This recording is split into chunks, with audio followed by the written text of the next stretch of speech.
Hi friends, welcome back to my channel, your online teacher. അപ്പോൾ നമ്മൾ അക്കൗണ്ടൻസിക്ക് part എയിൽ നിന്ന് 40 ഔട്ട് ഓഫ് 40 സ്കോർ ചെയ്യാൻ വേണ്ടിയിട്ടുള്ള വീഡിയോയുടെ ലാസ്റ്റ് പാർട്ടാണ് ഇത്. മുന്നത്തെ 2 പാർട്ടും കണ്ടവർ ആരൊക്കെയാണെന്ന് താഴെ കമന്റ് ചെയ്യാം കേട്ടോ. അതിന്റെ ഡിസ്ക്രിപ്ഷനിൽ അതിന്റെ ലിങ്ക് മിസ് കൊടുത്തിട്ടുണ്ട്. കമ്പ്യൂട്ടറൈസ്ഡ് അക്കൗണ്ടിങ്ങിന്റെ വീഡിയോസ് ഇത് കഴിഞ്ഞ് വരുന്നുണ്ട് കേട്ടോ. നിങ്ങൾ ഇമ്പോർട്ടന്റ് ആയിട്ട് പഠിക്കേണ്ട ക്വസ്റ്റ്യൻസ് നമ്മൾ ഇതിന് പുറകെ ചെയ്യുന്നുണ്ട്. അതുകൂടി ഇന്ന് അപ്ലോഡ് ചെയ്യുന്നുണ്ട്. അതോട് കൂടിയിട്ട് ഓൾമോസ്റ്റ് ഇന്നത്തെ അപ്ലോഡിങ് എല്ലാം തീരാണ്. അപ്പോൾ എല്ലാവരും നന്നായിട്ട് പഠിക്കുക. സോ പാർട്ട് 1 പാർട്ട് 2 ഡിസ്ക്രിപ്ഷനിൽ ലിങ്ക് ഉണ്ട്. ദെൻ ഈ വീഡിയോ ലൈക്ക് ചെയ്യുക. 3 വീഡിയോ ലൈക്ക് ചെയ്തവർ ആരൊക്കെയാണെന്നൊന്ന് പറയണേ. വ്യൂസ് ഉണ്ടെങ്കിലും നിങ്ങൾ ലൈക്ക് ചെയ്യുന്നത് വളരെ കുറവാണ്. വീഡിയോ ലൈക്ക് ചെയ്യുക കേട്ടോ. ഒന്ന് ലൈക്ക് ചെയ്യുക. സോ ഫസ്റ്റ് നമുക്ക് നോക്കാം. ഇവിടെ വരെയാണ് നമ്മൾ കഴിഞ്ഞ ക്ലാസ്സിൽ ചെയ്തു നിർത്തിയിരിക്കുന്നത്. അതിന്റെ ബാക്കിയാണ് ഇവിടെ ചെയ്യുന്നത്. മിസ്സസ് ഭാനുമതി അവിടെ വരെയാണ് ചെയ്തത് അല്ലേ. A partner in firm decided to retire from the firm on 31st March 2017. Bhanumathi retire ആകാൻ വേണ്ടിയിട്ട് തീരുമാനിച്ചു. The amount due to her from the firm is estimated as 75,000. അപ്പോൾ പോകുന്ന സമയത്ത് ഭാനുമതിക്ക് ഈ ഫേമിൽ നിന്ന് ഒരു 75,000 രൂപ കിട്ടാൻ വേണ്ടിയിട്ടുണ്ട്. അത് 2 രീതിയിൽ എൻട്രീസ് കൊടുക്കാനാണ് പറഞ്ഞിരിക്കുന്നത്. ഒന്ന്, if the amount is paid in cash immediately. ഭാനുമതിക്ക് ക്യാഷ് ആയിട്ട് കൊടുത്തെങ്കിൽ എൻട്രി എന്ത് വരും? ക്യാഷ് പോകുന്നു ടു ക്യാഷ് അക്കൗണ്ട്, ഭാനുമതിയുടെ ക്യാപിറ്റൽ അക്കൗണ്ടിൽ നിന്ന് കുറയുന്നു. സോ എൻട്രി എന്ത് വരും? Bhanumathi's capital account debtor to cash account 75,000 എന്നാണ് ക്യാഷ് ആയിട്ടാ കൊടുത്തെങ്കിൽ എൻട്രി വരുന്നത്. ഓക്കെ, ഇനി രണ്ടാമത്തെ ക്വസ്റ്റ്യൻ എന്താണ്? ക്യാഷ് ആയിട്ടല്ല, 25,000 ക്യാഷ് കൊടുത്തു, ബാക്കി ലോൺ ആക്കി മാറ്റി. ഇപ്പൊ 25,000 ക്യാഷ് കൊടുത്തു എന്ന് പറയുമ്പോൾ ടു ക്യാഷ് 25,000, ബാക്കി ലോൺ ആക്കി മാറ്റി എന്ന് പറയുമ്പോൾ to Bhanumathi's loan. Okay, to Bhanumathi's loan. ബാക്കി ലോൺ ആക്കിയത് എത്ര? 50,000 രൂപ ലോൺ ആക്കി, ഭാനുമതീസ് ലോൺ. ഓക്കെ, ഡെബിറ്റ് ചെയ്യുന്നത് എന്തിനാണ്? ഭാനുമതിയുടെ ക്യാപിറ്റലിനെ. സോ എൻട്രി എന്ത് വരും? Bhanumathi's capital account debtor 75,000 to cash account to Bhanumathi's loan account എന്ന് വരും. ഓക്കെ, അടുത്ത ക്വസ്റ്റ്യൻ. നീരജ്, നീമ, അശ്വിൻ പാർട്ട്നേഴ്സ് ആണ്. അവരുടെ റേഷ്യോ 4:3:2 ആണ്. ബുക്കിലുള്ള ഗുഡ്വിൽ 45,000. നീമ റിട്ടയർഡ് ആകുന്നു. ഓക്കെ, ആൻഡ് റിട്ടയർമെന്റ് സമയത്ത് ഗുഡ്വിൽ വാല്യൂ ചെയ്തപ്പോൾ 90,000 ഉണ്ട്. ഓക്കെ, ബുക്കിലുള്ള ഗുഡ്വിൽ 45,000, ആക്ച്വലി ഇപ്പൊ എത്ര ഉണ്ടെന്ന് വാല്യൂ ചെയ്തപ്പോൾ 90,000 ഉണ്ട്. അവരുടെ ഫ്യൂച്ചർ റേഷ്യോ, അതായത് ന്യൂ റേഷ്യോ 3:2 ആണ്. ഗുഡ്വിൽ എന്ന് പറഞ്ഞ അവര് ബുക്കിൽ കാണിക്കാൻ വേണ്ടിയിട്ട് ആഗ്രഹിക്കുന്നില്ല എന്ന് പറയുന്നു. ഓക്കെ, ഗുഡ്വിൽ എന്ന് പറഞ്ഞ ഒരു അക്കൗണ്ട് കാണിക്കാൻ വേണ്ടിയിട്ട് ആഗ്രഹിക്കുന്നില്ല എന്ന് പറയുന്നുണ്ട്. അപ്പൊ അങ്ങനെ വരുമ്പോ നമ്മൾ ആദ്യം എന്താ ചെയ്യേണ്ടതെന്ന് വെച്ചിട്ടുണ്ടെങ്കിൽ, ഫസ്റ്റ് നമ്മൾ എന്ത് ചെയ്യണം? ഈ 45,000 രൂപ എന്ന് പറഞ്ഞ ഗുഡ്വിൽ ഉണ്ടല്ലോ, ബുക്കിലുള്ള ഇത് നോക്കാം. ബുക്ക് വാല്യൂ, ബുക്കിലുള്ള ഗുഡ്വിൽ 45,000 രൂപ. ആക്ച്വൽ വാല്യൂ എന്ന് പറയുന്നത് 90,000 ആണ് ആക്ച്വലി ഉള്ളത്. സോ ബുക്കിൽ കുറഞ്ഞു നിൽക്കാണ് ഇവിടെ ചെയ്തിരിക്കുന്നത് അല്ലെ. ബുക്കിൽ ഇവിടെ കുറഞ്ഞു നിൽക്കാണ് ചെയ്തിരിക്കുന്നത്. അപ്പൊ അങ്ങനെ വരുമ്പോൾ ഇവരിവിടെ എന്ത് ചെയ്യുന്നില്ല?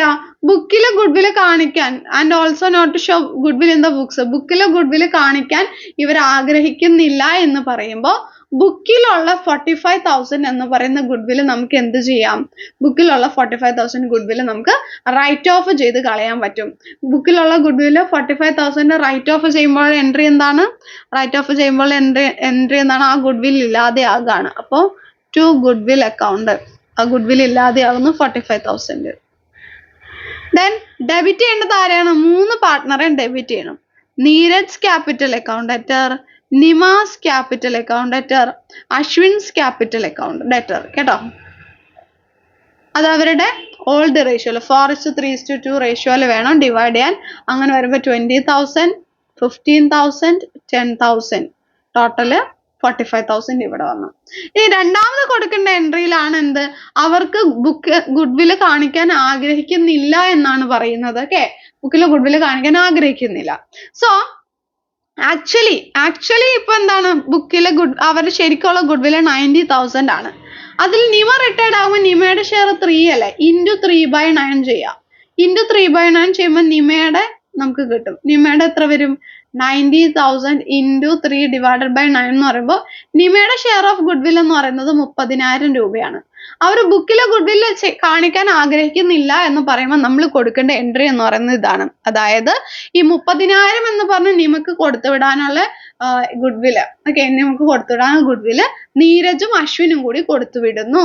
അപ്പൊ നിമക്കാണ് ഇവിടെ കിട്ടുന്നത്. അതുകൊണ്ട് നിമയെ നമ്മൾ ക്രെഡിറ്റ് ചെയ്യും. To Nima's capital account. നിമയ്ക്ക് എന്ത് കിട്ടും? നിമയുടെ ഷെയർ ഓഫ് ഗുഡ് വിൽ 30,000 കിട്ടും. അത് ആരൊക്കെ കൂടി തരുന്നത്? ഓൾഡ് പാർട്ട്നേഴ്സ് ആയിട്ടുള്ള നീരജും, നീരജ് ക്യാപിറ്റൽ അക്കൗണ്ട് ഡെറ്റർ, പിന്നെ അതേപോലെ അശ്വിൻസ് ക്യാപിറ്റൽ അക്കൗണ്ട് ഡെറ്റർ, ഇവർ രണ്ടും കൂടി ചേർന്നിട്ടാണ് നിമക്ക് ഈ 30,000 കൊടുത്തു വിടുന്നത്. ആ 30,000 കൊടുത്തു വിടുന്നത് ഗെയിനിങ് റേഷ്യോയിലാണ്. ഇവിടെ നമ്മൾ ഗെയിനിങ് റേഷ്യോ കാണണം. New ratio minus old ratio വെച്ചിട്ട് ഗെയിനിങ് റേഷ്യോ കാണണം. ഇവിടെ നമ്മൾ ഗെയിനിങ് റേഷ്യോ ചെയ്ത് വരുമ്പോൾ, ഗെയിനിങ് റേഷ്യോയുടെ വീഡിയോ ഒക്കെ മിസ് ഓൾറെഡി ഒത്തിരി ചെയ്തിട്ടുണ്ട്, കഴിഞ്ഞ ക്ലാസ്സിലൊക്കെ ചെയ്തതല്ലേ. അപ്പൊ ഗെയിനിങ് റേഷ്യോ നമുക്ക് 7:8 കിട്ടും. ഈ 7:8 റേഷ്യോയിൽ ഈ 30,000 നമ്മൾ ഡിവൈഡ് ചെയ്യുമ്പോൾ നീരജ് 14,000 ദെൻ അശ്വിൻ 16,000 ആണ് ആർക്ക് കൊടുക്കുന്നത്? നിമക്ക് കൊടുക്കുന്നത്. അപ്പൊ എൻട്രി എങ്ങനെ വരും? നിമക്ക് 30,000, നീരജും അശ്വിനും കൂടി കൊടുത്തു വിട്ടു എന്നുള്ള രീതിയിൽ എൻട്രി വരും. അടുത്തത് ആ ഒരു മരണപ്പെടുന്ന പാർട്ട്ണറുടെ അല്ലെങ്കിൽ റിട്ടയർഡ് ആകുന്ന പാർട്ട്ണറുടെ എക്സിക്യൂട്ടേഴ്സിന്റെ അക്കൗണ്ടോ അല്ലെങ്കിൽ അയാളുടെ അക്കൗണ്ടോ പ്രിപ്പയർ ചെയ്യാൻ വേണ്ടി അയാൾക്ക് കിട്ടുന്ന എക്സിക്യൂട്ടേഴ്സ് അക്കൗണ്ട്, എക്സിക്യൂട്ടേഴ്സിന് കൊടുക്കുന്ന എമൗണ്ട് എത്രയാണ് എന്നൊക്കെ പറഞ്ഞ ആ ഒരു ടൈപ്പ് പ്രോബ്ലം വേണമെങ്കിൽ നമുക്ക് എന്ത് ചെയ്യാം? എക്സ്പെക്ട് ചെയ്യാവുന്നതാണ്. അപ്പൊ ആ ഒരു ചോദ്യം എങ്ങനെ ചെയ്യാം എന്നുള്ളത് നോക്കാം. സോജൻ എന്ത് ചെയ്യുന്നു? 1st July 2019 സോജൻ മരണപ്പെടുന്നു. എഗ്രിമെന്റ് പ്രകാരം ക്യാപിറ്റൽ അക്കൗണ്ടിന്റെ ക്രെഡിറ്റ് ബാലൻസ് ആയിട്ട് അയാൾക്ക് ഒരു 50,000 കിട്ടാനുണ്ട്. കഴിഞ്ഞ 2 വർഷത്തെ പർച്ചേസിന്റെ അടിസ്ഥാനത്തിൽ 4 വർഷത്തെ ആവറേജ് പ്രോഫിറ്റിന്റെ അടിസ്ഥാനത്തിൽ ഗുഡ് വിൽ അയാൾക്ക് കിട്ടാനുണ്ട്. ദെൻ പ്രോഫിറ്റ് അയാൾ മരണപ്പെടുന്നതിന് മുമ്പ് വരെയുള്ള ആവറേജ് പ്രോഫിറ്റിന്റെ അടിസ്ഥാനത്തിൽ പ്രോഫിറ്റ് കിട്ടാനുണ്ട്. ഇൻട്രസ്റ്റ് ഓൺ ക്യാപിറ്റൽ 6% കിട്ടാനുണ്ട്. കഴിഞ്ഞ 4 വർഷത്തെ പ്രോഫിറ്റ് ഇവിടെ ഓൾറെഡി തന്നിട്ടുണ്ട്. സോജന്റെ ഷെയർ തന്നിട്ടുണ്ട്. നമ്മളോട് പറഞ്ഞിരിക്കുന്നത് അയാളുടെ അക്കൗണ്ട് വരയ്ക്കാനോ, എന്നിട്ട് ആ അക്കൗണ്ടിലെ ബാലൻസ് എത്രയാണല്ലോ അതാണല്ലോ അയാൾക്ക് കിട്ടുന്നത്. സോ നല്ലൊരു ക്വസ്റ്റ്യൻ ആണ് ഇത്. നമുക്ക് ചെയ്യാം. എങ്ങനെയാ ചെയ്യാം? ഇതിൽ ഒരുപാട് കാൽക്കുലേഷൻസ് ഒക്കെ വരുന്നുണ്ട്, ശ്രദ്ധിക്കാം.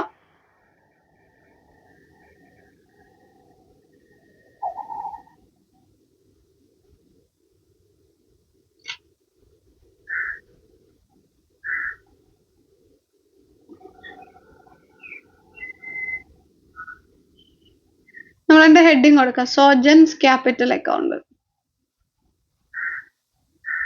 ഓക്കെ. സോ ആദ്യം പറയുന്നത് ഓരോന്നായിട്ട് നമുക്ക് എഴുതി പോവാം. ആദ്യം പറയുന്നത് അയാൾക്ക് 50,000 രൂപ ക്യാപിറ്റലിൽ ബാലൻസ് ഉണ്ട്.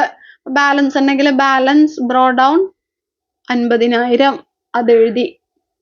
ഇനി അടുത്തത് ഗുഡ് വിൽ കഴിഞ്ഞ 4 വർഷത്തെ ആവറേജ് പ്രോഫിറ്റിന്റെ അടിസ്ഥാനത്തിൽ 2 ഇയർ പർച്ചേസിൽ ഗുഡ് വിൽ വേണം. അതിന്റെ അർത്ഥം എന്താ? നമ്മൾ ഇവിടെ സെപ്പറേറ്റ് ഗുഡ് വിൽ കണ്ടുപിടിക്കണം. തൽക്കാലം ഞാൻ ഇവിടെ എഴുതാം. ഗുഡ് വിൽ കാണാൻ ഇവിടെ അല്ലാണ്ട് സ്ഥലമില്ല. ഓക്കെ, ഗുഡ് വിൽ നമുക്ക് ഇവിടെ കാൽക്കുലേഷൻ ചെയ്തിടാം. അപ്പൊ അതിന് വേണ്ടിയിട്ട് ആവറേജ് പ്രോഫിറ്റിന്റെ അടിസ്ഥാനത്തിൽ ഗുഡ് വിൽ കാണണം. അപ്പൊ ആവറേജ് പ്രോഫിറ്റ് കാണാം 23,000, 24,000, 22,000, 27,000. ഇതാണ് കഴിഞ്ഞ 4 കൊല്ലത്തെ പ്രോഫിറ്റ്സ് എന്ന് പറയുന്നത്. ഈ തന്നിരിക്കുന്നതാണ്.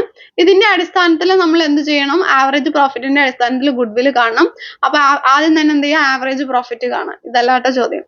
ഓക്കെ, ആവറേജ് പ്രോഫിറ്റ് കാണാം. ആവറേജ് പ്രോഫിറ്റ് കാണുന്നത് എങ്ങനെയാണ്? Total profit divided by number of years ആണ്. അപ്പൊ ഇവിടെ ടോട്ടൽ പ്രോഫിറ്റ് എന്ന് പറയുന്നത് ഈ 4 പ്രോഫിറ്റ് നമ്മൾ ആഡ് ചെയ്യുക. 4 പ്രോഫിറ്റ് ആഡ് ചെയ്യുമ്പോൾ 96,000 കിട്ടും. ആ 96,000 ഡിവൈഡഡ് ബൈ 4 ചെയ്യുമ്പോൾ നമുക്ക് ആവറേജ് പ്രോഫിറ്റ് 24,000 കിട്ടും. അതിന്റെ അടിസ്ഥാനത്തിലല്ലേ ഗുഡ് വിൽ കാണുന്നത്. അപ്പൊ ഗുഡ് വിൽ എന്ന് പറയുന്നത് എത്രയാണ്? Goodwill is equal to average profit into goodwill is equal to average profit into number of year purchase അല്ലേ? നമ്പർ ഓഫ് ഇയർ പർച്ചേസ് ആണ്. അപ്പൊ ഇവിടെ ആവറേജ് പ്രോഫിറ്റ് 24,000.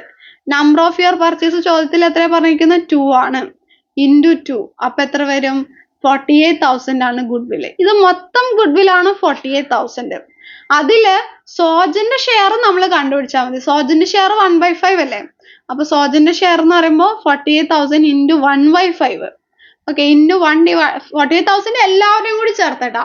സോജന്റെ മാത്രം ഷെയർ എടുക്കണമെങ്കിൽ അത് വെച്ച് മൾട്ടിപ്ലൈ ചെയ്യാം. അപ്പൊ 9,600 സോജന്റെ ഷെയർ ഓഫ് ഗുഡ് വിൽ നമുക്ക് കിട്ടും.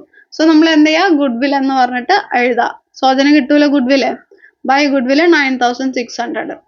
ഓക്കെ, അത് എഴുതി. പിന്നെ ഇനി എന്താ കിട്ടുന്നേ?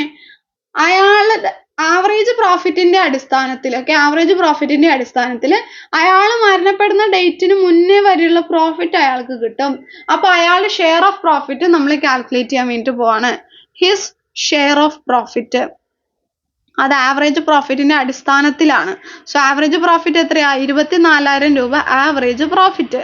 അതിൽ അയാളുടെ ഷെയർ 1/5. ഓക്കെ, മൊത്തം എല്ലാവരുടെയും കൂടി പ്രോഫിറ്റ് 24,000. അതിൽ അയാളുടെ ഷെയർ 1/5. ഇനി അത് അയാൾ മരണപ്പെട്ട ഡേറ്റ് വരെയുള്ളത് അയാൾക്ക് കിട്ടുള്ളൂ. ജൂലൈ 1-നാണ് മരണപ്പെട്ടത്. അപ്പൊ നമുക്ക് ജൂൺ 30 എന്നുള്ള രീതിക്ക് എടുക്കാം. ബുക്ക് ക്ലോസ് ചെയ്യുന്നത് 31 മാർച്ചിന്. അപ്പൊ ഏപ്രിൽ 1 മുതൽ ജൂലൈ 1 വരെ, അതായത് ഏപ്രിൽ 1 തൊട്ട് എന്താണ് ജൂൺ വരെയാണ് അയാൾ ആ ഫേമിൽ ഉണ്ടായിരുന്നത്. അപ്പൊ ഏപ്രിൽ മെയ് ജൂൺ 3 മാസം, 3 മാസത്തെ പ്രോഫിറ്റ് ആണ് അയാൾക്ക് കിട്ടുക. അപ്പൊ നമ്മൾ എന്ത് ചെയ്യണം? 24,000 ആവറേജ് പ്രോഫിറ്റ്, അതിൽ അയാളുടെ ഷെയർ ഇൻറ്റു 1/5, അത് 3 മാസത്തേക്ക് 3/12 എന്ന് പറയുമ്പോൾ 1,200 രൂപയാണ് അയാളുടെ ഷെയർ ഓഫ് പ്രോഫിറ്റ് വരുന്നത്. അപ്പൊ അത് profit and loss suspense account എന്ന് പറഞ്ഞിട്ട് വേണം എഴുതാൻ വേണ്ടിയിട്ട്. കാരണം റിട്ടയർഡ് ആകുന്ന അല്ലെങ്കിൽ മരണപ്പെടുന്ന പാർട്ട്ണർക്ക് പ്രോഫിറ്റ് കൊടുക്കുമ്പോൾ പ്രോഫിറ്റ് ആൻഡ് ലോസ് സസ്പെൻസിലേക്ക് മാറ്റാം. 1,200 അതും എഴുതി. പിന്നെ ഇനി എന്തായാലും കിട്ടുന്നത്? Interest on capital 6%. Interest on ക്യാപിറ്റലും നമ്മൾ ഇതേപോലെ തന്നെ കണ്ടുപിടിക്കണം. 50,000 ആണ് അയാളുടെ ക്യാപിറ്റൽ. അതിൽ ഇൻട്രസ്റ്റ് എന്ന് പറയുന്നത് 6%. Okay, interest on capital. Interest on capital 50,000 ആണ് അയാളുടെ ക്യാപിറ്റൽ. അതില് ഇൻട്രസ്റ്റ് ഓൺ ക്യാപിറ്റൽ എന്ന് പറയുന്നത് 6% ഇൻറ്റു 6/100. ഓക്കെ, അത് 3 മാസത്തേക്ക് മതി. ഈ കൊല്ലം 3 മാസമല്ലേ അയാൾ ഉണ്ടായിരുന്നുള്ളൂ. So 50,000 into 6/100 into 3/12. അപ്പൊ എത്ര വരും? നമുക്ക് 750 വരും. 750 ആണ് interest on capital. Interest on capital 750. വേറെ ഒന്നുമില്ലല്ലോ, ബാക്കിയെല്ലാം നമ്മൾ എഴുതിയിട്ടുണ്ട്. ഇത്രയും കാര്യങ്ങളാണ് അയാൾക്ക് കിട്ടുന്നത്. അപ്പൊ ജസ്റ്റ് നമ്മൾ ടോട്ടൽ ചെയ്യുമ്പോൾ 61,550 കിട്ടും. 61,550 അത് തന്നെയാണ് എന്ത് കിട്ടുന്നത്? അയാൾ എക്സിക്യൂട്ടേഴ്സിന് പോകുന്നത്. 61,550 എഴുതിയിട്ട് എഴുതാം. സോജൻസ് എക്സിക്യൂട്ടേഴ്സ് അവരുടെ ലോൺ അക്കൗണ്ടിലേക്ക് പോവാം. സോജൻസ് എക്സിക്യൂട്ടേഴ്സ് ലോൺ അക്കൗണ്ട്. ഇങ്ങനെയാണ് ഈ ഒരു പ്രോബ്ലം ചെയ്യുന്നത്. ഓക്കെ, ദെൻ ഡിസൊല്യൂഷനിൽ നിന്നുള്ള ക്വസ്റ്റ്യൻ നമുക്ക് നോക്കാം. ഡിസൊല്യൂഷനിലേക്ക് വരുമ്പോൾ അതാ നോക്കി, ഡിസൊല്യൂഷന്റെ സമയത്ത് which of the following liability will be paid first? ആദ്യം ഏതായിരിക്കും കൊടുത്തുവിടുന്നത്? തേർഡ് പാർട്ടിയുടെ കടങ്ങളാണ്, അതായത് സൺട്രി ക്രെഡിറ്റേഴ്സ്, ബാങ്ക് ഓവർഡ്രാഫ്റ്റ്, അങ്ങനെയുള്ള സംഭവങ്ങൾ. Then at the time of ഡിസൊല്യൂഷന്റെ സമയത്ത് അസറ്റ്സ് വിറ്റ് കിട്ടിയിട്ടുള്ള പണം ആദ്യം എന്തിനു ഉപയോഗിക്കും? അതെന്ന് പറയുന്നത് ഔട്ട്സൈഡ് ലയബിലിറ്റീസ് കൊടുത്തുവിട്ടാൻ ഉപയോഗിക്കും. Then identify the situation when the partnership firm is not compulsorily dissolved. Compulsorily dissolve ആകാത്തത് ഇതിൽ എപ്പോഴാണ്? ഇല്ലീഗൽ ആകുമ്പോൾ കമ്പൽസറി ആണ്. നോട്ടീസ് കൊടുക്കുമ്പോൾ കമ്പൽസറി അല്ല. എല്ലാവരും ഇൻസോൾവെന്റ് ആകുമ്പോഴും ഇൻസൈൻ ആയി പോകുമ്പോഴൊക്കെ കമ്പൽസറി ആണ്. സോ നോട്ടീസ് കൊടുക്കുമ്പോഴാണ് കമ്പൽസറി അല്ലാത്തത്. Then realisation expenses are paid by a partner on behalf of the firm. ഫേമിന് പകരം പാർട്ട്ണർ അടച്ചാൽ എന്ത് പറ്റും? ഫേമിന് പകരം പാർട്ട്ണർ അടച്ചു കഴിഞ്ഞാൽ നമ്മൾ ഏതിനെയാണ് ഡെബിറ്റ് ചെയ്യുന്നത്? പാർട്ട്ണർ അടയ്ക്കുമ്പോൾ എന്ത് ചെയ്യും? ടു പാർട്ട്നേഴ്സ് ക്യാപിറ്റൽ അക്കൗണ്ട് അല്ലെ? ക്യാഷ് അല്ല, പാർട്ട്നേഴ്സ് ക്യാപിറ്റൽ അക്കൗണ്ട് ആണ്. മുകളിൽ realisation. So realisation account at to partners capital എന്നാണ് എൻട്രി വരെ ഡെബിറ്റ് ചെയ്യണത്. അപ്പൊ ഏതിനെയാണ്? റിയലൈസേഷൻ അക്കൗണ്ടിനെയാണ്. ദെൻ ബിസിനസ് എപ്പോഴേക്കാണ് ടെർമിനേറ്റ് ആകുന്നത്? Dissolution, retirement, death, dissolution of firm. Dissolution of firm സംഭവിക്കുമ്പോൾ. ദെൻ അൺറെക്കോർഡഡ് ആസെറ്റ് ഡിസൊല്യൂഷന്റെ സമയത്ത് കിട്ടിക്കഴിഞ്ഞാൽ നമ്മൾ അത് ഏത് അക്കൗണ്ടിലേക്ക് ക്രെഡിറ്റ് ചെയ്യുന്ന? അൺറെക്കോർഡഡ് ആസെറ്റ് ഉണ്ടെങ്കിൽ നമ്മൾ അതും വിൽക്കും. വിൽക്കുമ്പോൾ ടു ബാങ്ക്, വിൽക്കുമ്പോൾ ബൈ ബാങ്ക് അക്കൗണ്ട് ഡെറ്റർ, നമുക്ക് പണം കിട്ടുന്നു to realisation. So bank account debtor to realisation എന്ന് വരും. സോ ക്രെഡിറ്റ് ചെയ്യുന്നത് ഏതാണ്? റിയലൈസേഷനെയാണ്. ദെൻ കമ്പൽസറി ഡിസൊല്യൂഷൻ സംഭവിക്കുന്ന രണ്ട് സിറ്റുവേഷൻസ് ഇവിടെ ഓൾറെഡി നമ്മൾ പറഞ്ഞല്ലോ. ഇൻസോൾവെന്റ് ആകുമ്പോൾ, ഇല്ലീഗൽ ആകുമ്പോൾ, ഇൻസൈൻ ആകുമ്പോൾ. ഇനി explain the order in which amount realised through the sale of assets are applied. അത് അസറ്റ് വിറ്റ് കിട്ടിയ പണം ഒരു ഓർഡറിൽ ഉപയോഗിക്കണമെന്നുണ്ട്. അത് ഏത് ഓർഡറിലാണെന്നുള്ളതാണ്. ഫസ്റ്റ് ആ കിട്ടിയ പണം എന്തിനു വേണ്ടിയിട്ട് ഉപയോഗിക്കണേന്ന് വെച്ചിട്ടുണ്ടെങ്കിൽ ഔട്ട്സൈഡ് ഡെറ്റ്, പുറമേയുള്ള കടങ്ങൾ വീട്ടാൻ വേണ്ടിയിട്ട്. ഫോർ പേയിങ് ഇതിനെ പേയിങ് ഔട്ട്സൈഡ് ഡെറ്റ്. എന്നിട്ട് ബാക്കി ഉണ്ടെന്നുണ്ടെങ്കിൽ ആ പണം എന്തിനു വേണ്ടിയിട്ട് ഉപയോഗിക്കാം? പാർട്ട്നേഴ്സ് ലോൺ പേ ചെയ്യാൻ ഉപയോഗിക്കാം. പാർട്ട്നേഴ്സിന്റെ ലോൺ പേ ഓഫ് ചെയ്യാൻ വേണ്ടിയിട്ട് ഉപയോഗിക്കാം. എന്നിട്ട് പിന്നെ ബാക്കി ഉണ്ടെന്നുണ്ടെങ്കിൽ അതെന്തിനു വേണ്ടിയിട്ട് ഉപയോഗിക്കാം? പാർട്ട്നേഴ്സിന്റെ ക്യാപിറ്റൽ പേ ഓഫ് ചെയ്യാൻ വേണ്ടിയിട്ട് ഉപയോഗിക്കാം. എന്നിട്ടും ബാക്കി ഉണ്ടെന്നുണ്ടെങ്കിൽ എന്നിട്ടും ബാക്കി ഉണ്ടെന്നുണ്ടെങ്കിൽ അത് അവർക്ക് ഡിവൈഡ് ചെയ്തെടുക്കാം. അവരുടെ റേഷ്യോയിൽ ഡിവൈഡ് ചെയ്തെടുക്കാം. ഇനി dissolution of a partnership in what order must that proceeds the realisation of asset. Asset വിറ്റ് കിട്ടുന്ന കാശ് ഏത് രീതിക്ക് എടുക്കണം? സെയിം ക്വസ്റ്റ്യൻ തന്നെ കേട്ടോ. ദെൻ ഡിസൊല്യൂഷൻ ഓഫ് ഫേമും ഡിസൊല്യൂഷൻ ഓഫ് പാർട്ട്ണർഷിപ്പും തമ്മിലുള്ള ഡിഫറൻസ്. ഡിസൊല്യൂഷൻ ഓഫ് പാർട്ട്ണർഷിപ്പിൽ അത് എഗ്രിമെന്റ് അവിടെ ഇല്ലാതാകുന്നതെന്ന് ഓർത്താൽ മതി. സോ പഴയ എഗ്രിമെന്റ് പോയി പുതിയ എഗ്രിമെന്റ് വരും. സോ പാർട്ട്നേഴ്സ് തമ്മിലുള്ള എക്കണോമിക് റിലേഷൻഷിപ്പ് മാറിയ ഫോമിൽ വരും, ഇവിടെ റിലേഷൻഷിപ്പ് ഉണ്ടാവില്ല. ഇവിടെ ബിസിനസ് ടെർമിനേറ്റ് ആകുന്നില്ല, ബിസിനസ് ടെർമിനേറ്റ് ആകും. ഇവിടെ അസറ്റ്സ് ആൻഡ് ലയബിലിറ്റീസ് നമ്മൾ റീവാല്യൂ ചെയ്യുന്നത്, ഇവിടെ അത് വിൽക്കുക ചെയ്യുന്നത്. ഇവിടെ കോർട്ട് ഇടപെടാറില്ല, ഇതിൽ കോർട്ട് ഇടപെടാറുണ്ട്. ദെൻ ഡിസൊല്യൂഷൻ ഓഫ് പാർട്ട്ണർഷിപ്പ് സംഭവിച്ചു എന്ന് കരുതി ഡിസൊല്യൂഷൻ ഓഫ് ഫേം സംഭവിക്കില്ല. ബട്ട് ഡിസൊല്യൂഷൻ ഓഫ് ഫേം സംഭവിച്ചാലും ഡിസൊല്യൂഷൻ ഓഫ് പാർട്ട്ണർഷിപ്പ് എന്തായാലും സംഭവിക്കും. പിന്നെ ഇവിടെ ബിസിനസ് ടെർമിനേറ്റ് ആകില്ല, ഇവിടെ ബിസിനസ് ടെർമിനേറ്റ് ആകും. Okay. Then pass journal entries for the treatment of realisation expense. Okay, realisation expense 6500 രൂപ വന്നു, അത് ഫേം അടച്ചു. ഫേം അടച്ചാൽ എന്താണ്? പണം പോകുന്നു ടു ബാങ്ക്. ഓക്കെ, ഡെബിറ്റ് ചെയ്യുന്നത് realisation account debtor to bank ആണ് എൻട്രി വരുന്നത്. രണ്ടാമത്തേത്, when realisation expense 6500 met by Lukose on the behalf of the firm. ഫേമിന് വേണ്ടിയിട്ട് ലൂക്കോസ് അടച്ചു കഴിഞ്ഞാൽ ലൂക്കസ് ടു പാർട്ട്നേഴ്സ് ക്യാപിറ്റൽ ആണ്. Lucas capital account debtor debit ചെയ്യുന്നത് realisation account debtor to Lucas capital account. അടുത്തത് സം ജേർണൽ എൻട്രീസ്. ഇവിടെ ജേർണൽ എൻട്രീസ് ആണ് മിസ് ചെയ്യാൻ. അസറ്റ് വിൽക്കുമ്പോൾ പണം കിട്ടുന്നു, bank account debtor to realisation. Then loan pay ചെയ്യുന്നു, ലോൺ പേ ചെയ്യുമ്പോൾ പണം പോയി ടു ബാങ്ക്, ഡെബിറ്റ് ചെയ്യുന്നത് റിയലൈസേഷനെയാണ്. Realisation account debtor to bank. ഈ പാർട്ട്ണർ ലയബിലിറ്റി എടുത്താൽ realisation to partners capital account.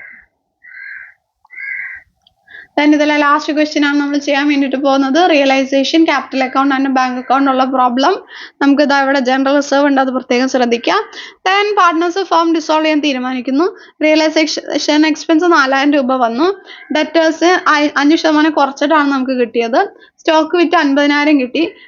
Fixed assets ആയിട്ടുള്ള ലാൻഡ് ആൻഡ് ബിൽഡിംഗ് ഫർണിച്ചറും വിറ്റ് കിട്ടി.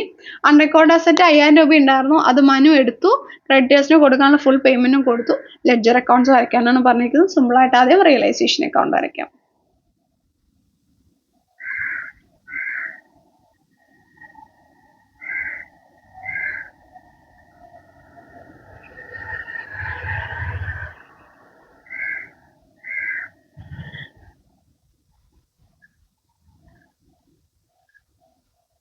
റിയലൈസേഷൻ അക്കൗണ്ട് പർട്ടിക്കുലർ സം ആണ്. സോ റിയലൈസേഷൻ അക്കൗണ്ട് മിസ് ഏറ്റവും എളുപ്പത്തിൽ വരയ്ക്കാൻ പഠിപ്പിച്ചതെന്നല്ല. ആദ്യം നമ്മൾ എന്ത് ചെയ്യണം?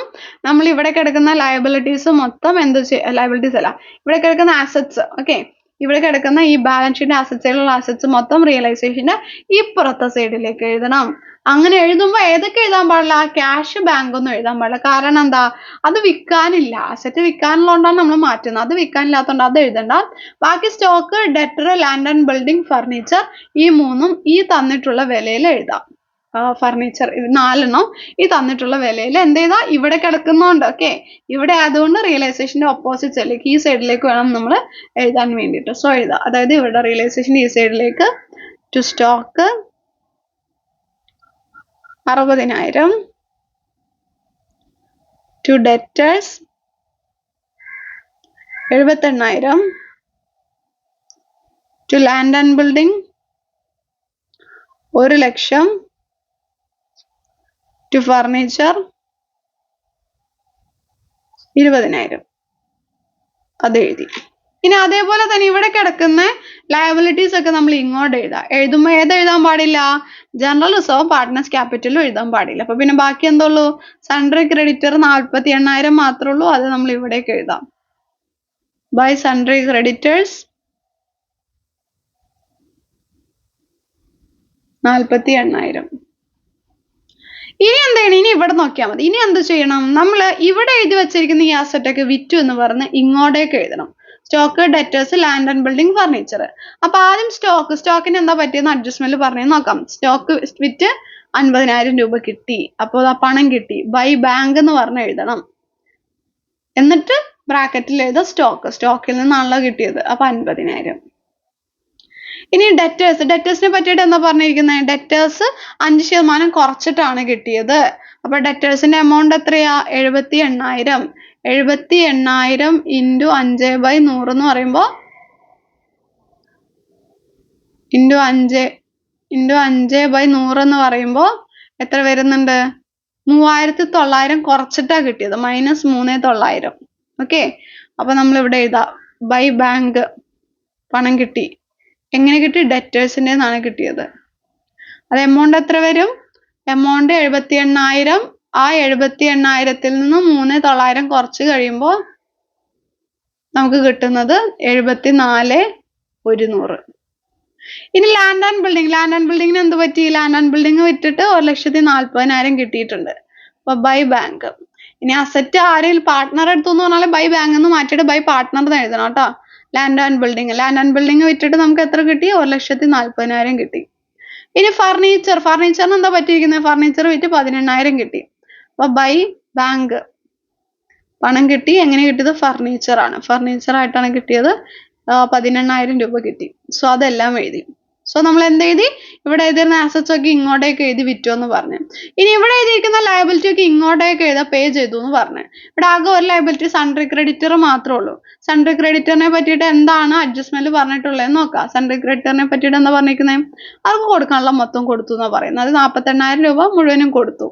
അപ്പോ ടു ബാങ്ക് പണം പോവാണല്ലോ ചെയ്തത്. ക്രെഡിറ്റേഴ്സ് എന്ന് പറഞ്ഞാണ് പോയത്. 48,000 രൂപ അതും എഴുതി. ഓക്കെ, ഇനി അഡ്ജസ്റ്റ്മെന്റ്സിൽ വേറെ എന്തെങ്കിലും എഴുതാൻ വിട്ടിട്ടുണ്ടോ എന്ന് നമ്മൾ ചെക്ക് ചെയ്യണം. അഡ്ജസ്റ്റ്മെന്റ്സ് ചെക്ക് ചെയ്യുക. റിയലൈസേഷൻ എക്സ്പെൻസ് 4,000 രൂപയുണ്ട്. അപ്പൊ അതും കൊടുക്കണമല്ലോ.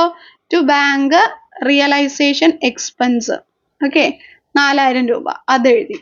ഇനി വേറെ എന്താ ഉള്ളത്? ഫിക്സഡ് അസറ്റ് എഴുതി. അൺറെക്കോർഡഡ് അസറ്റ് ഉണ്ടായിരുന്നു 5,000 രൂപയുടെ അസറ്റ്. അത് മനു എടുത്തു. വിറ്റില്ല. വിറ്റെങ്കിലും നമ്മൾ ബൈ ബാങ്ക് എന്ന് എഴുതിയാണ്. വിറ്റില്ല, പകരം മനു എടുത്തോണ്ട് മനൂസ് ക്യാപിറ്റൽ അക്കൗണ്ട് എന്ന് എഴുതി. അത് എത്ര രൂപയ്ക്ക് അയാൾ എടുത്തത്? 5,000 രൂപയ്ക്കാണ് എടുത്തത്. സോ 5,000 അതും എഴുതി. വേറെ എന്തെങ്കിലും എഴുതാൻ വിട്ടിട്ടുണ്ടോ എന്ന് നോക്കാം. നമ്മളിപ്പോൾ ഓൾമോസ്റ്റ് എല്ലാ കാര്യങ്ങളും എഴുതിയിട്ടുണ്ട്. ഇനി അക്കൗണ്ട് ഒന്ന് ടോട്ടൽ ചെയ്യാം. ടോട്ടൽ ചെയ്യുമ്പോൾ 3,35,100, 3,35,100. അതിൽ നിന്ന് ഈ എമൗണ്ട് ഒക്കെ കുറച്ച് കഴിയുമ്പോൾ നമുക്ക് 25,100 കിട്ടും. ഇതെന്ന് പറയുന്നത് റിയലൈസേഷൻ പ്രോഫിറ്റ് ആണ്. അത് പാർട്ട്നേഴ്സ് ആയിട്ടുള്ള മനുവിനും മനോജിനും 2:1 റേഷ്യോയിൽ കൊടുക്കും. അപ്പോൾ transfer to partners capital Manu മനോജും ഈ 25,100 ഇൻറ്റു 3/5 ഇൻറ്റു 2/3 ഇൻറ്റു 1/3. അപ്പോൾ 16,733 then 8,367 വരും. ഇങ്ങനെയാണ് റിയലൈസേഷൻ അക്കൗണ്ട് പ്രിപ്പയർ ചെയ്യുന്നത്. അതിനുശേഷം അടുത്തതാണ് എന്താ? Partners capital account. Partners capital account വളരെ സിമ്പിൾ ആണ്. നോക്കാം. അതിൽ വളരെ കുറച്ച് കാര്യങ്ങൾ എഴുതാനുള്ളൂ.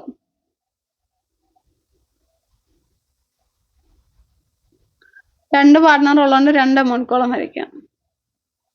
ബാക്കി ഡേറ്റ് ഒക്കെ നിങ്ങൾ വരച്ചേക്കണം കേട്ടോ. ഞാനിപ്പോൾ തൽക്കാലം ഇത്ര വരയ്ക്കുന്നുള്ളൂ. സോ ആദ്യം തന്നെ നമ്മൾ എന്ത് ചെയ്താ? ഇവരുടെ ഓപ്പണിംഗ് ബാലൻസ് 1,40,80,000 ഇവിടേക്ക് എഴുതാം. 1,40,40,000 80,000. ഇതാരുടെയൊക്കെ എമൗണ്ട് കോളം? മനു മനോജ്.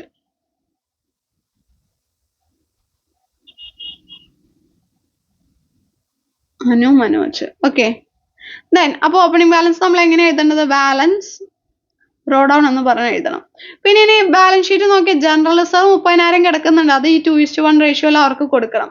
അപ്പോൾ ജനറൽ റിസർവ് 2:1 റേഷ്യോയിൽ കൊടുക്കും. 30,000 ഇൻറ്റു 2/3 1/3 ചെയ്യുമ്പോൾ 20,000 10,000. പിന്നെ ഇനി അവർക്ക് എന്താ കിട്ടാനുള്ളത്? ഇവിടെ ഒന്നുമില്ല.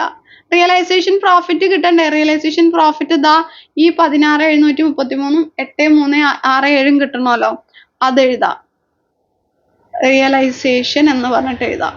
Realisation account 16,733 8,367. പിന്നെ ഇനി റിയലൈസേഷനിൽ എവിടെയെങ്കിലും പാർട്ട്ണറെ പറ്റിയിട്ട് പറഞ്ഞിട്ടുണ്ടോ എന്ന് നോക്കാം. അതാ ഇവിടെ പാർട്ട്ണറെ പറ്റിയിട്ട് പറഞ്ഞിട്ടില്ലേ? ഇവിടെ എഴുതിയിരിക്കുന്നത്. അപ്പോൾ അതുകൊണ്ട് ക്യാപിറ്റൽ അക്കൗണ്ട് ഇവിടെ എഴുതണം. മനു 5,000 രൂപ എടുത്തത്. സോ 5,000 എന്ന് പറഞ്ഞിട്ട് എന്ത് എഴുതാം? To realisation. മനുവിന്റെ അക്കൗണ്ടിൽ 5,000. ഇനി ഇവിടെ എവിടെയെങ്കിലും പാർട്ട്ണറെ പറ്റിയിട്ട് പറഞ്ഞിട്ടുണ്ടോ നോക്കി ഉണ്ടെങ്കിൽ അതും എഴുതണം. പക്ഷെ ഇതിൽ അങ്ങനെ വേറെ ഒന്നും പറഞ്ഞിട്ടില്ല. സോ നമുക്ക് എന്ത് ചെയ്യാം? ഇത് ജസ്റ്റ് ടോട്ടൽ ചെയ്യാം. ടോട്ടൽ ചെയ്യുമ്പോൾ 1,76,733 98,367. 1,76,733 98,367. ഇത് തന്നെയാണ് ഇവിടെയും വരാ 98,367. ഇവിടെ 5,000 കുറച്ച് കഴിയുമ്പോൾ 1,71,733. അത് നമ്മൾ ടു ബാങ്ക് എന്ന് പറഞ്ഞിട്ടാണ് എഴുതേണ്ടത്, കാരണം അത് ബാങ്ക് അക്കൗണ്ടിലേക്കാണ് മാറ്റുന്നത്. ഇനി നമ്മൾ ബാങ്ക് അക്കൗണ്ട് വരയ്ക്കണം. ബാങ്ക് അക്കൗണ്ട് പെട്ടെന്ന് ഇതിന്റെ താഴെ വരയ്ക്കാലോ. ബാങ്ക് അക്കൗണ്ട് കൂടി നമുക്ക് വരയ്ക്കാം. ബാങ്ക് അക്കൗണ്ട് നമ്മുടെ കറക്റ്റ് ആണെങ്കിൽ നമ്മുടെ ടാലി ആകും. നമ്മൾ ഇതുവരെ ചെയ്ത് കറക്റ്റ് ആണെങ്കിൽ നമ്മുടെ ബാങ്ക് അക്കൗണ്ട് ടാലി ആകും. ഓക്കെ, ഹെഡിങ് കൊടുക്കാം ബാങ്ക് അക്കൗണ്ട്. ഇത് പാർട്ട്നേഴ്സ് ക്യാപിറ്റൽ അക്കൗണ്ട് ആയിരുന്നു കേട്ടോ. Bank account. സോ മനോജിന്റെ ക്വസ്റ്റ്യൻ വരെ കണ്ടവർ ആരൊക്കെയാണെന്ന് പറയണേ. പാർട്ട് 1, 2, 3 അങ്ങനെ ലാസ്റ്റ് വരെ കണ്ടവർ ആരൊക്കെയാണെന്ന് പറയണേ മിസ്സിന് ജസ്റ്റ് അറിയാൻ വേണ്ടിയിട്ടാ. സോ ബാങ്ക് അക്കൗണ്ട് എഴുതാൻ വേണ്ടി ആദ്യം ബാങ്കിന്റെ ഓപ്പണിംഗ് ബാലൻസ് 40,000 കിടക്കുന്നുണ്ടല്ലോ, അത് എഴുതാം. ബാങ്ക് ഒരു അസറ്റ് ആയതുകൊണ്ട് ഓപ്പണിംഗ് ബാലൻസ് ഡെബിറ്റ് ആണ്, അതുകൊണ്ട് ഡെബിറ്റ് സൈഡിൽ വേണം എഴുതാൻ. To balance brought on 40,000. ഇനി നമ്മൾ എന്ത് ചെയ്യാ, ഈ റിയലൈസേഷൻ അക്കൗണ്ടിൽ എവിടെയൊക്കെ ബാങ്ക് എന്ന് എഴുതിയിട്ടുണ്ടോ അതൊക്കെ ഇങ്ങോട്ടേക്ക് എഴുതാം. എവിടെയൊക്കെ ഇത് എഴുതിയിട്ടുണ്ടോ, ടു ബാങ്ക് എന്ന് പറഞ്ഞാൽ ഇവിടെ എഴുതിയിട്ടില്ല. അപ്പൊ ബാങ്ക് അക്കൗണ്ട് ഇങ്ങേ സൈഡിൽ ബൈ റിയലൈസേഷൻ എന്ന് പറഞ്ഞാൽ 48ഉം അതേപോലെ തന്നെ ഈ 4,000 എഴുതണം. ബൈ റിയലൈസേഷൻ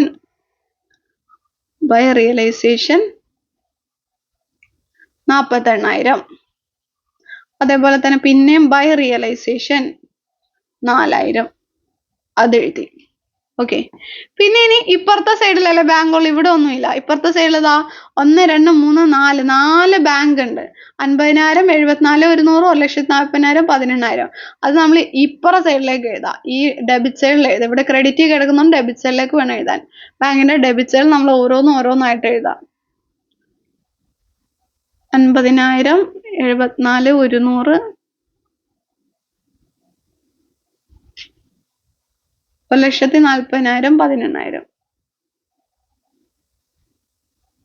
ഓക്കെ, ഇതിനെ ടു റിയലൈസേഷൻ എന്ന് പറഞ്ഞിട്ട് എഴുതാം. ദെൻ വേറെ എവിടെയെങ്കിലും ബാങ്കിനെ പറ്റിയിട്ട് ഇവിടെ പറഞ്ഞിട്ടുണ്ടോ? ഇല്ല, ഇവിടെ തീർന്നു. ഈ പാർട്ട്നേഴ്സ് ക്യാപിറ്റലിൽ എവിടെയെങ്കിലും ബാങ്കിനെ പറ്റിയിട്ട് പറഞ്ഞിട്ടുണ്ടോ എന്ന് നോക്കാം. പറഞ്ഞിട്ടുണ്ട്. നമ്മൾ ഇവിടെ ടു ബാങ്ക് എന്ന് എഴുതിയിട്ടില്ലേ. സോ പാർട്ട്നേഴ്സ് ക്യാപിറ്റൽ ഇവിടെ എഴുതിക്കുന്നുണ്ട്, ഇങ്ങോട്ട് ഇവിടേക്ക് എടുത്ത് എഴുതാം. നമ്മൾ ബൈ പാർട്ട്നേഴ്സ് ക്യാപിറ്റൽ ആരൊക്കെയാണ്? By Manu's capital 1,71,733. പിന്നെ ബൈ മനോജ് ക്യാപിറ്റൽ 98,367. ഇത്രയും കാര്യങ്ങളാണ് നമുക്ക് എഴുതാനുള്ള. അത്രേ ഉള്ളൂ. നമ്മളിത് ടോട്ടൽ നോക്കുമ്പോൾ നമുക്ക് 3,22,100 എന്ന് പറഞ്ഞ് ഇത് ടാലി ആയിട്ട് കിട്ടും കേട്ടോ. സോ ഇത്രയും കാര്യങ്ങൾ നമ്മൾ ചെയ്ത് കഴിഞ്ഞിട്ട് പഠിച്ചു കഴിഞ്ഞ് പോയിട്ടുണ്ടെങ്കിൽ, തിയറിയും പ്രോബ്ലം ഒക്കെ ആയിട്ട് പഠിച്ചു പോയിട്ടുണ്ടെങ്കിൽ ഫുൾ മാർക്ക് നമുക്ക് സ്കോർ ചെയ്യാൻ വേണ്ടിയിട്ട് പറ്റും. പരീക്ഷ പേപ്പർ ഈസി ആയിരിക്കട്ടെ എന്ന് മിസ് പ്രാർത്ഥിക്കുക കേട്ടോ, ഈസി ആവാൻ വേണ്ടിയിട്ട്. കാരണം നിങ്ങൾ ഇത്രയും കഷ്ടപ്പെട്ട് പഠിച്ചിട്ട് പോകുന്നതല്ലേ. മിസ് എന്തായാലും നിങ്ങൾക്ക് വേണ്ടിയിട്ട് ആത്മാർത്ഥമായിട്ട് തന്നെ പ്രാർത്ഥിക്കും. വീഡിയോ അവസാനം വരെ കണ്ട എല്ലാവർക്കും ഒരുപാട് താങ്ക്സ് ഉണ്ട്. ദെൻ ഒത്തിരി നന്ദിയുണ്ട്. ഇതോടുകൂടി എന്ത് ചെയ്യാണ്, നമ്മുടെ അക്കൗണ്ടൻസി പരീക്ഷയോട് കൂടിയിട്ട് നമ്മുടെ ചാനലിലെ +2യുടെ ഈ കൊല്ലത്തെ അക്കൗണ്ടൻസി വീഡിയോസ് എല്ലാം തീരുകയാണ്. കമ്പ്യൂട്ടറൈസ്ഡ് അക്കൗണ്ട് ഒരു വീഡിയോ കൂടി വരുന്നുണ്ട്. സോ ഇന്നത്തോടുകൂടി വീഡിയോസ് എല്ലാം തീരാണോ, നാളെ പരീക്ഷയാണല്ലോ. അപ്പോൾ ഇതുവരെ നമ്മുടെ കൂടെ നിന്ന് എല്ലാവർക്കും നന്ദി. Thank you so much.